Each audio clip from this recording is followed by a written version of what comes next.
শিক্ষামন্ত্রীকে ধন্যবাদ দিতে চাই। আমার কাছে লাগে যে শিক্ষামন্ত্রী যা করতেছে তুলনামূলক ভালোই করতেছে, কাজ ভালো কিছু পরিকল্পনা নিয়ে তো উনি করতেছে, তাই না? তো আমি ওনাকে অ্যাপ্রিসিয়েট করি। অনেক ভালো, আলহামদুলিল্লাহ। A+ আসবে ইনশাল্লাহ, 90+ আই গেস।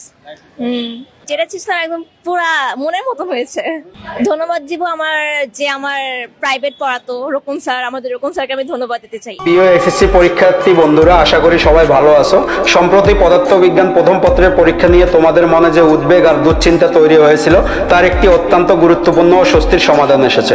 আমাদের মাননীয় শিক্ষামন্ত্রী জানিয়েছেন পদার্থবিজ্ঞান প্রথম পত্রের প্রশ্নপত্রে 6 ও 7 নম্বর প্রশ্নের যে ভুল ত্রুটি ছিল তার জন্য তোমরা প্রত্যেকেই পূর্ণ নাম্বার পাবো। তোমরা প্রশ্নের উত্তর লেখে থাকো বা না থাকো, সবাই এই 20 নাম্বার পেয়ে যাচ্ছ। এরপরে তোমাদের পাশ করার জন্য বাকি অংশ থেকে মাত্র 13 নাম্বার তুলতে হবে।